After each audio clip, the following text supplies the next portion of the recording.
Baik, selamat malam semuanya. Kita kembali lagi bertemu di mata kuliah seminar perpajakan ya. Di sini di sesi yang kedua kita akan membahas mengenai kepatuhan wajib pajak.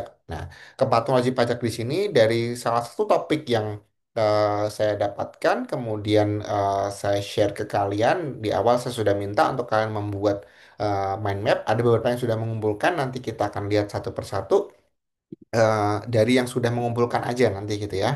Nah, topik yang akan kita bahas hari ini adalah terkait dengan kepatuhan wajib pajak orang pribadi ya atau WPOP.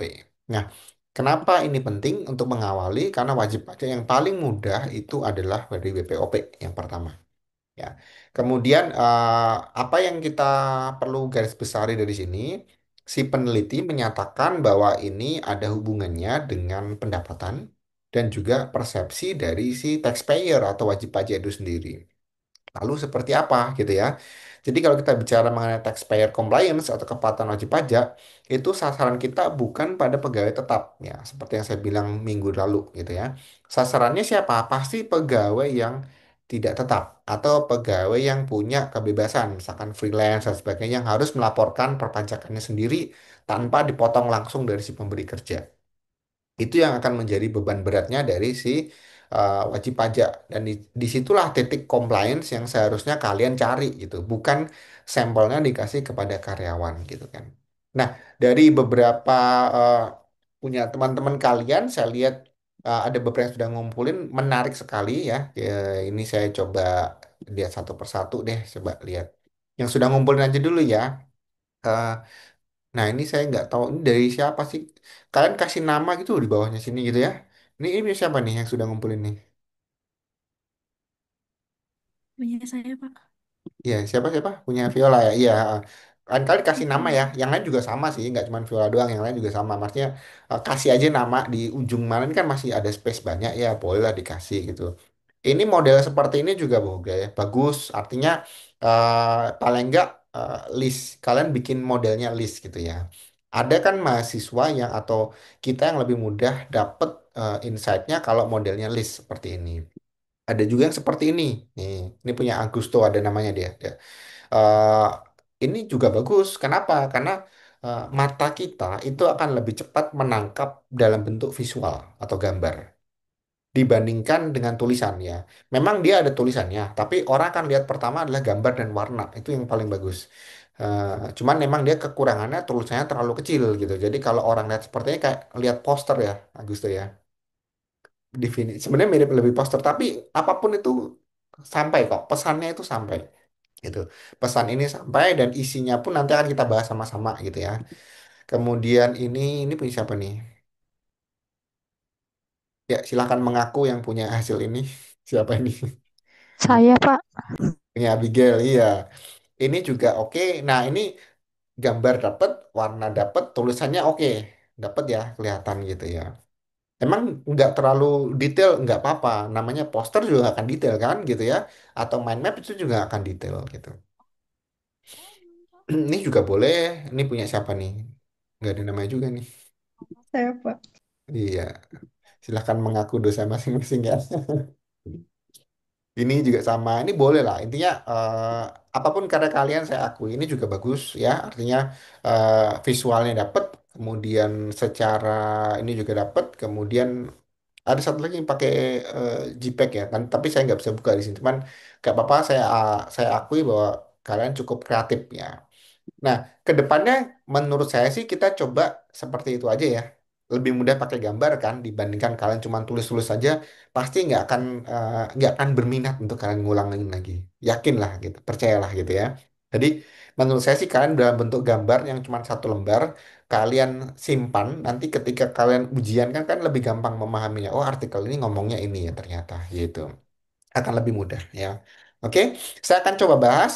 eh, Secara sekilas apa yang kalian kerjakan hampir 70-80% kalian sudah nangkep ya. Tapi secara detail ayo kita bahas di kelas. Itu tujuannya seminar ini seperti itu ya.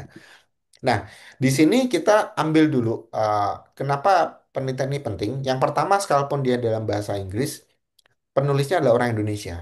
Artinya konteksnya adalah konteks Indonesia. Dan ini selalu saya pakai di awal. Pertama, kenapa? Ini menunjukkan berapa pentingnya artikel di sini, penulisan yang relate dengan tugas akhir kalian atau skripsi kalian. Gitu. Yang pertama, penelitian harus jelas ya. Tujuannya dia ngapain sih?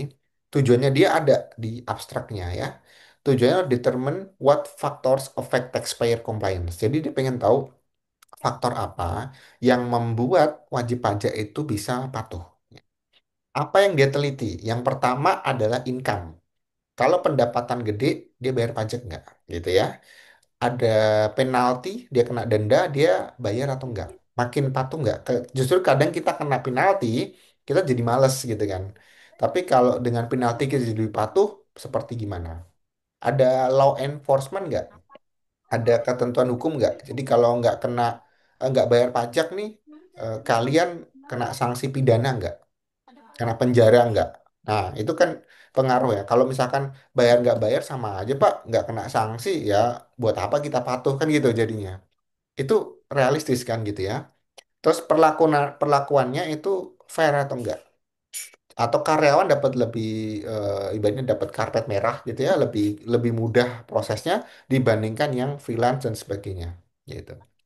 Nah, di sini peneliti berhasil menemukan hasilnya bahwa ternyata gitu ya, penalti atau denda itu dampaknya Oh, positif. lu bikin sendiri. Goblok ya kalau typo dikit lu gak ngerti gua ngomong apaan. Saya mute dulu ya, Fresia ya. Oke.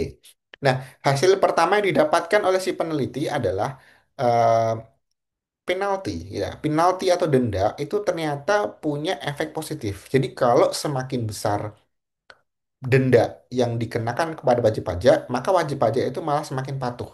Jadi daripada dia bayar dendanya terlalu besar, oke dia lapor aja deh pajaknya, gitu ya. Jadi sanksi ternyata masih berdampak. Kalau pressure-nya tinggi, maka dia patuh. Kalau dia nggak ada pressure, nggak ada penalti, maka dia tidak patuh, gitu ya. Itu mirip-mirip ya, seperti kalau kalian di jalan raya gitu kan. Kalau nggak ada denda, nggak pakai helm ya, mungkin kalian nggak akan pakai helm gitu kali ya. Nggak ada denda, nerabas lampu merah, mungkin kalian lampu merah jalan aja gitu. Sama kayak gitu. Pajak juga ternyata seperti itu, gitu ya. Kemudian law enforcement-nya juga pengaruh positif. Jadi eh, respon terhadap aturan perpajakan yang berbeda-beda. Misalkan kalian korupsi sekian, penjaranya sekian tahun. Korupsi sekian, penjaranya lebih lama. Korupsi sekian, penjaranya lebih sedikit gitu ya. Itu berpengaruh. Artinya apa? Dengan kondisi hukum yang ada di Indonesia, ya, sekalipun masih banyak bolong-bolongnya, itu ternyata cukup berdampak positif. Ya, bisa meningkatkan kepatuhan dari si wajib pajak. Kemudian tax treatment juga sama. Tax treatment maksudnya apa? Jadi si wajib pajak itu diberlakukan secara fair.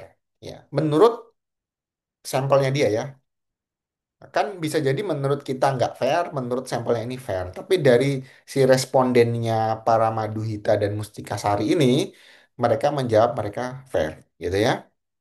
Nah, mari kita lihat. Kita kita telisik lebih dalam. Kenapa gitu ya seperti itu. Jadi di sini eh, kita menemukan beberapa istilah. Kalau dalam bahasa Inggris itu ada wajib pajak, ya, wajib pajak ya. Kalau bahasa Indonesia di sini namanya TP atau taxpayer. Ya. Singkatannya. TSO itu apa? TSO adalah Tax Service Officer atau lebih kita kenal KPP.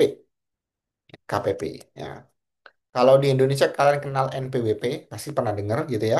Di sini kita sebutnya TIN, Tax Identification Number. Ya. Jadi istilah-istilah ini mungkin akan kalian temukan di jurnal-jurnal yang berbahasa asing. Oke, itu dulu untuk mengawali ya. Kemudian penelitian ini pakai teori apa gitu ya. Paling mudah kalian tinggal search find dia teorinya apa.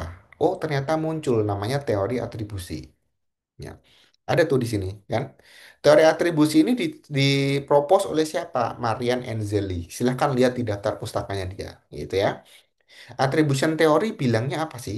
Mendeskripsikan orang itu akan punya beberapa attitude, cause and effect, jadi sebab akibat. Kalau dia melakukan begini, akibatnya begini. Kalau dia nggak bayar, dia akan kena sanksi. Kalau dia begini, dia akan begitu. Namanya teori atribusi. Dan itu yang sedang dibuktikan oleh si para Maduhita dan Mustika Sari. Kalau dia penghasilannya tinggi, dia patuh atau enggak? Kalau kena sanksi tinggi, dia makin patuh atau enggak? gitu ya. Kalau perlakuannya fair, dia makin patuh atau enggak. Itu namanya attribution theory. Nah, salah satu bagian kunci di tugas akhir kalian kan teori ya. Nah, salah satunya adalah yang pasti menggunakan seperti ini. Jadi, nggak harus ya, misalkan tes komplain teori itu apa aja, macam-macam gitu. Kita bisa pakai salah satunya adalah teori atribusi. Kalau ada yang mau ditanyakan, boleh langsung bertanya ya, nggak apa-apa. Kemudian di bagian awal pendahuluan, si peneliti udah cukup jelas menyasar objek penelitiannya dia. Dia menggunakan KPP Pratama Surabaya Rungkut. Ada yang tahu kenapa dia pakai ini? Kenapa di satu KPP saja yang dipakai?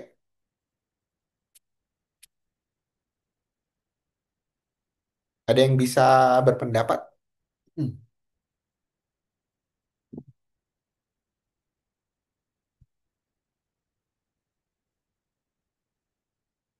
Masa nggak ada satupun yang ngerti? Dia sampelnya di mana sih? Dia ngambil wajib pajak yang terdaftar di KPP Pratama Surabaya Rungkut. Alasan dia sudah saya highlight di situ. Ada yang bisa lihat nggak alasannya kenapa? Coba.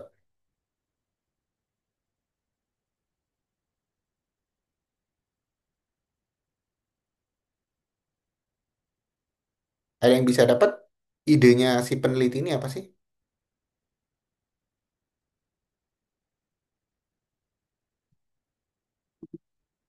Satu pun nggak ada yang paham. Nggak ada yang Yang tulisannya because its compliance level of TP is to the lowest, bukan Pak? betul betul. Apa tuh maksudnya dia? Kita kan sambil diskusi di. Tingkat kepatuhan WP-nya terendah gitu. Betul betul. Simpelnya gini, dia mau ambil sampel di mana? Dia cari KPP yang tingkat kepatuhannya paling rendah. Dia muter-muter se Surabaya, kan di Surabaya nih. Di Pratama Rungkut ya, Surabaya Rungkut, di situ yang orang bayar pajaknya paling sedikit. Cuma mungkin 30% atau berapa. Paling rendah lah. Lowest itu kan paling rendah se-Surabaya. Jadi kalau kalian melakukan penelitian, harus jelas objeknya. Objeknya siapa gitu kan. Terus kenapa di situ dipilih? Ya karena di situ paling nggak patuh. Jadi di tempat yang paling jelek, kalian mau cari tahu kalau orang masih patuh di tempat yang jelek itu gitu ya, ada motivasi apa di dalamnya. Kan gitu ya. Kontradiktif sekali kan gitu ya. Jelas kan bahwa kalau kalian cari di tempat yang kepatuhannya paling tinggi, mesti dapat jawabannya dong. Udah pasti gitu kan. Tapi kita mencari di tempat justru yang orang paling tidak patuh. Jadi nanti ke depannya, kenapa ini penting dan saya pertanyakan di awal, ini penting juga untuk kalian nanti kalau mencari responden gitu kan. Kenapa respondennya di mana? Di dekat rumah saya, Pak. Alasannya apa? Karena biar deket aja. Enggak begitu dong, ada alasan ilmiahnya gitu ya. Di sini alasan ilmiahnya jelas. Kenapa dia pakai KPP Pratama Rungkut? Karena di situ yang paling rendah compliance-nya gitu. Nah, kalau saya aplikasikan deh, kalian sudah ada penelitian kan, sudah ada proposal kan. Mungkin yang mau meneliti wajib pajak orang pribadi. Nah, sekarang pertanyaan saya, kalian mau ambil sampelnya di mana? Di Jakarta Barat. Oke, di Jakarta Baratnya di mana gitu kan? Saya ambil contoh nih, misalkan waktu itu 2 tahun yang lalu si mahasiswa saya bilang di Kebun Jeruk gitu kan, nggak usah pindah kemana ke Kalideres, KPP Kalideres. Kenapa KPP Kalideres? Silahkan tanya ke Kanwil Jakarta Barat, KPP mana yang banyak nggak bayar pajak WP-nya. Itu di KPP Kalideres nomor satu, nomor dua KPP Cengkareng gitu kan.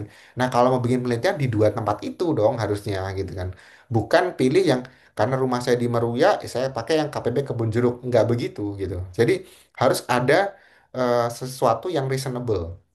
Nah, peneliti langsung state di kalimat pertamanya dia bahwa KPP ini dipilih karena memang tingkat kepatuhannya paling rendah gitu ya. Paling rendah, paling jelek gitu kan. Nah, di sini juga ditambahin masalah kepatuhan itu bukan cuma masalah nggak lapor gitu, tapi juga nggak bayar gitu. Bisa bayangin ya, udah nggak lapor, nggak bayar, dimasukin semua deh gitu. Jadi komplit, dia sasarannya jelas, cukup jelas. Dan saya harap ketika kalian melakukan penelitian nanti juga sama. Sasarannya harus jelas. Kalau nggak jelas nanti akan dikejar terus sama pembimbing kalian. Masa ini sih nggak ada spesifik itu, nggak ada yang ilmiah atau gimana gitu kan. Jangan pakai alasan karena dekat rumah ya. Kalau kebetulan yang ilmiah dekat rumah nggak apa-apa ya. Tapi kalau emang nggak ada, kita cari yang reasonable, yang masuk akal gitu ya. Kemudian eh, di sini dia punya manfaat ya. Manfaat penelitian ini juga dinyatakan sama peneliti. Dia pengen melakukan kontribusi ya, pengen jadi sebagai acuan bahwa apakah faktor ekonomi, karena dia tadi sebutin ada penghasilan, kemudian ada sanksi dan sebagainya, itu faktor ekonomi ya. Ini bisa berdampak kepada penerimaan pajak negara yang dilakukan oleh DJP, ya, Directorate General of Taxation atau DJP. Jadi dia sudah tahu bahwa ketika saya melakukan penelitian di tempat yang jelek gitu kan dan hasilnya oke, bagus, berarti di situ ada masukan. Bahkan di tempat jelek pun orang masih bisa patuh tuh karena ini loh gitu. Apalagi di tempat yang bagus, di tempat yang banyak orang patuh, pasti dia akan lebih patuh gitu. Sampai di sini jelas nggak? Atau terlalu cepat untuk saya menjelaskan di bagian awal ini? Jelas nggak? Nanti saya share juga sih rekamannya, tapi paling nggak saya coba jelaskan step by step kenapa si penulis nulis artikel ini. Dan supaya kalian juga bisa melakukan yang sama di penelitian kalian gitu. Supaya orang yang baca tulisan kalian nanti nggak usah nanya gitu loh. Oh, ini maksudnya gini-gini. Ya udah kalau nggak ada pertanyaan kan lebih jelas ya. Ujian juga enak kan. Orang udah jelas di situ, jadi nggak usah ditanyain lagi gitu. Nah, dia menggunakan banyak sekali kriteria-kriteria yang compliance itu seperti apa, sanksi itu apa, itu banyak lah, definisinya banyak gitu ya, bisa dicari. Nah, saya akan sedikit lompat ke masalah teori. Teori pun dia jelaskan di sini dari Marian Enzeli, kemudian dia pakai hipotesis. Ya, penyusunan hipotesisnya kurang lebih dia sudah ada step by stepnya. Nah, yang saya mau amati apa? Variabelnya. Variabelnya dia tulis di tabel satu. Ini tabel satu nih di bawahnya. Nah, coba kalian perhatikan gitu ya. Oke. Ini adalah variabel yang digunakan. Ini Y-nya, ini X1 dan X2 dan ini adalah X3, X4 dan seterusnya X5. Oke. Tolong jawab pertanyaan saya. Ada yang bisa ngerti nggak? Berapa jumlah pertanyaan kuesioner dari si peneliti ini?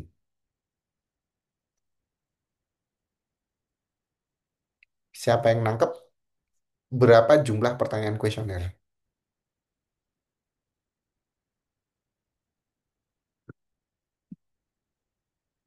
Berapa banyak? 25 bukan, Pak? 25, betul Richard. 25. Kenapa dia 25? Ya, kalau dari secara penelitian sih, sekitar 20 sampai 30 pertanyaan itu masih cukup ideal. Karena kan yang jawab itu nggak terlalu rumit ya, dan nggak terlalu lama. Dan kalian tolong perhatikan di sini. Si peneliti bagus sekali. Dia punya 25 pertanyaan, dan kemudian setiap variabel itu mau diwakili beberapa pertanyaan. Contoh misalkan variabel Y-nya, kepatuhan wajib pajak, dia pakai 6 pertanyaan. Dan itu ditaruh di nomor 20 sampai 25. Nomor satu dia nanya berapa jumlah income-nya. Jadi dia akan ngisi kan mungkin dengan beberapa angka atau dia bikin range. Tapi yang di sini apakah terdaftar, contoh yang nomor 20 ya, apakah terdaftar sebagai NPWP? Dia paling jawabannya ya atau tidak. Kalau ya tinggal di checklist satu. Kalau enggak nol gitu kan. Apakah dia terdaftar sebagai PKP, pengusaha kena pajak? Paling kan jawabannya ya atau tidak. Jadi di sini memudahkan si responden untuk menjawab. Ya. Kemudian dia bikin lagi pertanyaan nomor 2 sampai 7 ini untuk variabel sanksi. Kebutuhan akan sanksi, apakah sanksi ini fair atau tidak, itu nomor 3 sampai nomor 6 pertanyaannya. Jadi nangkap ya bahwa peneliti punya 25 pertanyaan dan semua dijabarkan di sini. Nah, jadi kalau ada mahasiswa, ini ada sedikit typo ya, ini 18 dan 19 ini. Pertanyaan 18 dan 19. Kemudian dia lanjut lagi 20-nya di variabel Y. Jadi, gitu kan. Kalau kalian mau melanjutkan penelitian ini, sebetulnya enak. Kenapa? Ini sudah ada kuesionernya. Kalau kalian cari di referensi belakangnya dia nggak ada, tapi sebenarnya dia sudah secara tidak langsung si peneliti udah kasih tahu ini loh, aku pakai 25 pertanyaan ada di dalam jurnalnya. Tinggal kita sesuaikan sendiri bahasanya. Ya, contoh kayak ini tadi poinnya adalah register to text identity number. Kalian bisa ganti dengan pertanyaan, apakah responden atau bapak atau ibu sudah punya NPWP? Kan gitu bisa ya. Atau apakah sudah terdaftar di NPWP di KPP ini, misalkan gitu. Jadi kalian bisa olah sendiri pertanyaannya, tetapi indikator pertanyaannya kita bisa ngambil dari sini. Jadi nggak ada alasan Pak, Pak saya nggak dapat kuesionernya. Sebetulnya mungkin ada, tapi bentuknya secara tidak langsung. Ya. Dan kuesioner itu kalau bagusnya sih harusnya kita ngambil dari penelitian sebelumnya. Kenapa? Karena sudah divalidasi. Dia sudah cek kok, nanti ada uji validitas dan reliabilitasnya, sudah cek gitu. Tapi kalau kalian bikin kuesioner sendiri, itu perlu validasi dulu. Harus pakai sampel, kemudian dicek dulu nilainya cukup kuat atau tidak, baru boleh disebarkan ke kuesioner. Dan tidak boleh dengan orang yang sama gitu ya. Ada ketentuan, ada kriterianya seperti itu. Gitu. Jadi ini menarik ya, penelitian ini cukup cukup berwawasan bahwa ini loh, dia nunjukin sebetulnya pertanyaan dia ada 25 nggak banyak gitu kan. Dan juga dia kasih indikatornya, jadi yang mau replikasi silahkan, yang mau lanjutin silahkan, ibaratnya kan gitu. Oke, kemudian hasilnya seperti apa? Nah ini yang menarik. Dia punya 100 responden. Ya. 100 responden.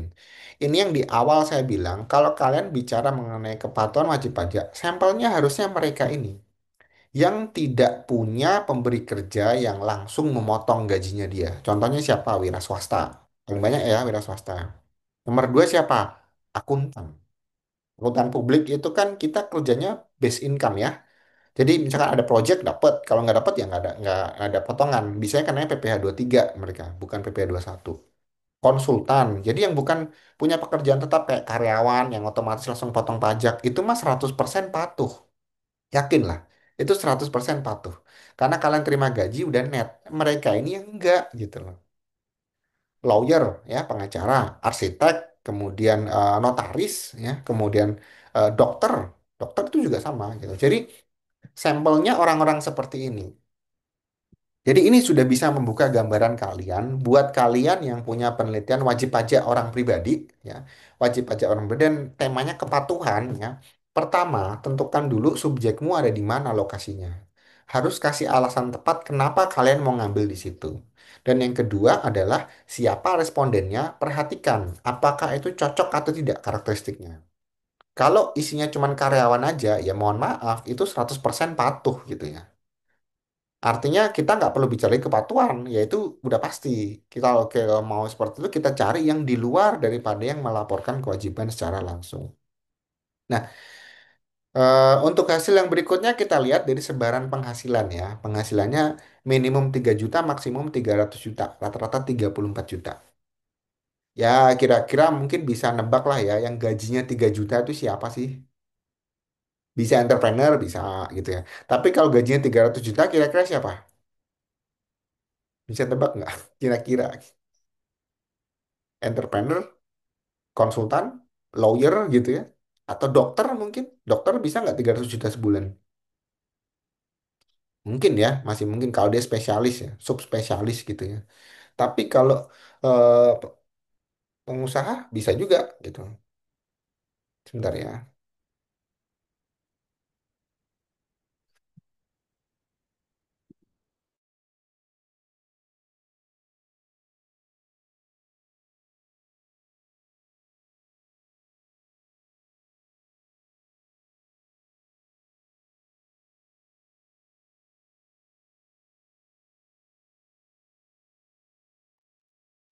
Oke.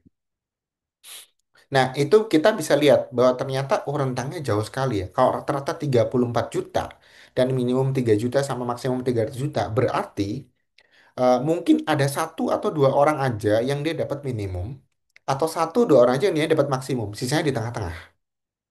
Rata-rata ya sekitar 30-an, 40 juta gitu kali ya. Kalau yang maksimum itu paling satu orang dua orang aja, karena maksimum cuma satu kan biasanya. Minimum juga cuma satu. jangan-jangan ini satu orang ini siapa gitu kan. Kita bisa bisa estimasi sendiri lah dari 100 orang itu siapa yang kira-kira dapat gaji paling minimum dan gaji paling maksimum. Oke.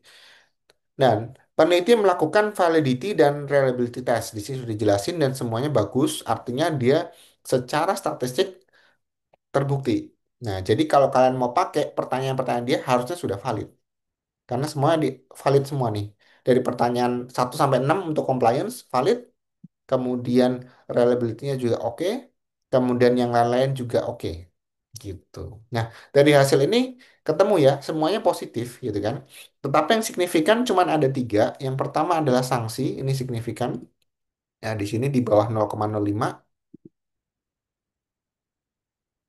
Oke. Kemudian law enforcement juga di bawah 0,05 ya. Kemudian tax treatment dan ini juga di bawah 0,05. Jadi 4 item ini bagus ya. Ini yang terbukti di penelitian ini di KPP Rungkut ya. Ini nggak berlaku semua ya. Di KPP Rungkut, Surabaya Rungkut ini yang terbukti. Ada yang tidak terbukti apa? Income. Artinya apa? Penghasilan mau gede sekalipun belum tentu orang patuh. Atau bahkan penghasilan kecil gitu ya, belum tentu dia patuh. Bahkan mungkin cenderung nggak bayar. Kalau kecil, ah ngapain sih kecil bayar pajak gitu ya. Atau gede-gedean justru mungkin, oh dia sembunyiin supaya nggak bayar pajak gitu. Tapi kalau dikasih sanksi, baru dia takut. Kalau dikasih penegakan hukum, baru dia patuh. Kalau dia dilakukan fair, baru dia merasa mau gitu. Kalau penggunaan pajaknya nggak adil, nggak fair juga dia nggak mau dong gitu. Buat apa kan gitu ya. Intinya seperti itu. Dan ini ditemukan di dalam hasil penelitian di KPP Surabaya Rungkut. Artinya hasil ini pun bisa jadi acuan kita bahwa eh, siapapun kita, dimanapun sampel kita, faktor ini jelas ya. Kepatuhan wajib pajak itu masih jadi PR utama. Ya. Di mana kebanyakan dari kita bukan masalah berapa penghasilannya, bukan. Tapi apakah kita bisa dealing dengan aturan-aturan dan konsekuensi yang ada. Ya, apakah harus dipaksa dengan dikasih sanksi, denda dan sebagainya baru kita patuh gitu kan? Apa ia mau seperti itu terus gitu kan? Katanya kita mau jadi generasi emas gitu kan, generasi sadar pajak 2045 loh targetnya. Udah tinggal berapa tahun lagi ini? 100 tahun Indonesia merdeka itu generasi emas, generasi sadar pajak. Artinya nggak usah dikasih tahu, orang kan bayar pajak sendiri patuh gitu ya. Nah, kapan itu tercapai ya kalau faktor ini semua sudah tidak terbukti lagi. Tapi kalau masih terbukti, oh berarti memang masih ada pressure tertentu.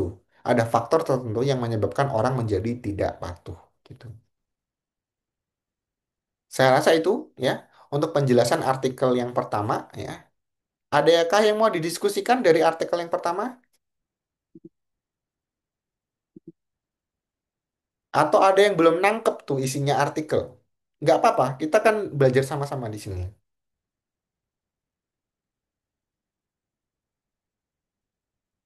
Bagaimana?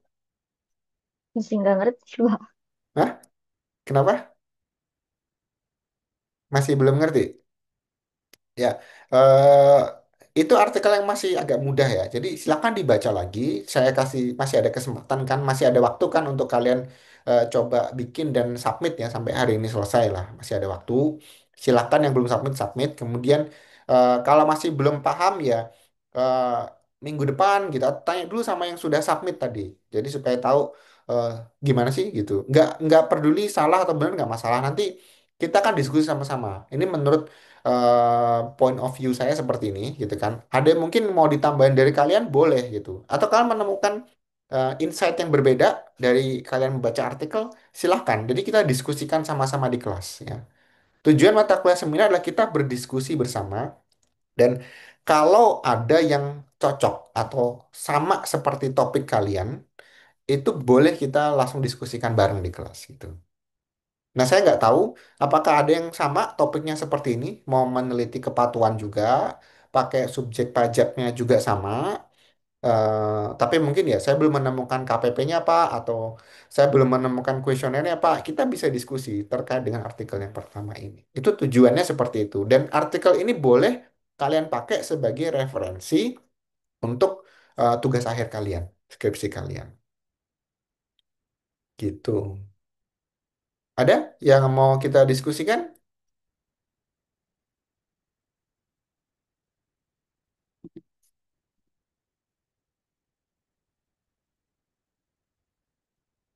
Oke, baik. Kalau tidak ada, saya masih kasih Bapak, kesempatan. Ya, kenapa Fresh ya? tadi maaf ya Pak, tadi keceplosan. Sumpah saya nggak tahu itu nggak ke mute ternyata. Nggak apa-apa, udah. Makanya saya Maaf ya mute dulu Pak. tadi, nggak apa-apa. Ya, sorry Oke, Pak. tapi kita next time kita lebih berhati-hati. Karena kan di pertemuan berikutnya pun kita kan juga ada mahasiswa pertukaran ya yang ikut di kelas kita kan. Ya, bukan dari Ukrida, di luar Ukrida. Jadi kita juga jaga situasi supaya tetap baik gitu kan. Dan di kelas saya sih, saya bukan pertama kali ini. Biasanya setiap semester pasti selalu ada mahasiswa dari kampus lain yang ikut di kelas saya. Bahkan ada alumni pun ikut juga pakai online pun nggak apa-apa gitu kan. Suka ada yang ikut karena pengen belajar lagi nggak masalah. Selama memang motivasinya pengen belajar ya saya fine-fine aja, nggak masalah. Kira-kira itu. Oke.